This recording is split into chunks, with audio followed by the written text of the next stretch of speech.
અમેરિકાના પ્રેસિડેન્ટના official plane air force વનને ફ્લાઇંગ ફોર્ટ મતલબ કે ઉડતા કિલ્લા તરીકે ઓળખવામાં આવે છે. દુનિયાના સૌથી સુરક્ષિત ગણાતા એરક્રાફ્ટની આસપાસ ચકલું પણ નથી ફરકી શકતું, પરંતુ હવે એરફોર્સ વન તેની અંદર થતી ચોરીઓને કારણે ચર્ચામાં આવ્યું છે. એરફોર્સ વનમાંથી ઓશિકાના કવરથી લઈને વિસ્કીના ગ્લાસ અને બીજી મોંઘીદાટ વસ્તુઓની ચોરી કરનારા બીજા કોઈ નહીં પણ અમેરિકાના પ્રમુખ જ્યારે પણ આ પ્લેનનો ઉપયોગ કરે ત્યારે તેમની સાથે એરફોર્સ વનમાં પ્રવાસ કરનારા અમુક પત્રકારો છે. અમેરિકાના પ્રમુખ પોતાની ટ્રીપ દરમિયાન 13 પત્રકારોના ગ્રુપને એરફોર્સ વનમાં સાથે લઈને જતા હોય છે. આ પત્રકારોને એકદમ વીવીઆઈપી ટ્રીટમેન્ટ આપવામાં આવતી હોય છે, તેમજ તેમને એરફોર્સ વનની ખાસ પ્લેટ્સમાં જમવાનું પીરસવાની સાથે સાથે મોંઘા ગ્લાસમાં દારૂ પણ સર્વ કરવામાં આવે છે. જોકે આ પત્રકારો એરફોર્સ વનમાંથી જે કંઈ હાથમાં આવે તે પોતાની સાથે લઈને ઘર ભેગા થઈ જતા હોવાની વાત બહાર આવતા વ્હાઇટ હાઉસ કોરસ્પોન્ડન્ટ એસોસિએશનના પ્રમુખ કેકી ઓડોનોલે પોતાના સાથી પત્રકારોને એક ઈમેલ કરીને એરફોર્સ વનમાંથી ચોરીઓ ન કરવા માટે કહેવું પડ્યું છે. અમેરિકન ન્યૂઝ વેબસાઇટ પોલિટિકોના એક રિપોર્ટ અનુસાર એરફોર્સ વનમાંથી ચોરી કરતા ઘણા પત્રકારો તો માત્ર પોતાના મિત્રો અને સહકર્મીઓ સામે શોબાજી કરવા માટે અમેરિકાના પ્રેસિડેન્ટના પ્લેનમાંથી મોંઘી વસ્તુઓ ઉઠાવી લે છે.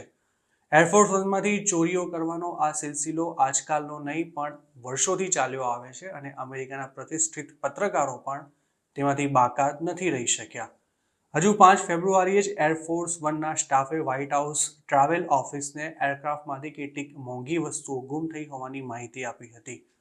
જે ટ્રીપમાં આ વસ્તુઓ ચોરાઈ હતી તેમાં સામેલ પત્રકારોને જો તેઓ કઈ વસ્તુ પોતાની સાથે લઈ ગયા હોય તો તે ચૂપચાપ પાછી આપી દેવા માટે પણ ઈમેલ કરવામાં આવ્યો હતો. જેના અંગે એક પત્રકારે આ અંગેનો અહેવાલ પ્રસિદ્ધ કરનારા ધ પોલિટિકોને જણાવ્યું હતું કે તે ટ્રીપમાં ઓશિકાનું કવર ચોરી જનારા પત્રકાર પાસેથી તેને પાછું લેવા માટે સિક્રેટ અરેન્જમેન્ટ કરવામાં આવી હતી.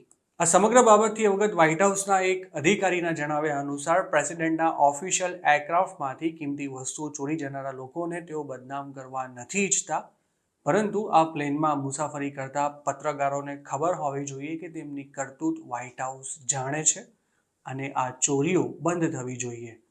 અનેક અધિકારીએ આ અંગે કહ્યું હતું કે પ્લેનમાંથી ચોરી થતી વસ્તુઓ ખાસ મોંઘી નથી હોતી અને એરફોર્સ વનની વેબસાઇટ પર આવી વસ્તુઓનું વેચાણ પણ કરવામાં આવે છે.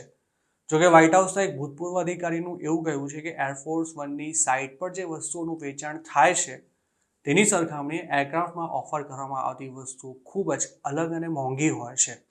તેનું ઉદાહરણ આપતા તેમણે કહ્યું હતું કે એરફોર્સ વનમાં અપાતા વિસ્કી ગ્લાસ તેની વેબસાઇટ પર મળતા વિસ્કી ગ્લાસથી એકદમ અલગ છે અને તે જ રીતે પ્લેનમાં અપાતા બ્લેન્કેટ અને વેબસાઇટ પર વેચાતા બ્લેન્કેટ પણ ખાસા અલગ હોવાથી પ્લેનમાં સફર કરનારા પત્રકારો આવી વસ્તુઓની ચોરી કરવા પ્રેરાતા હોય છે.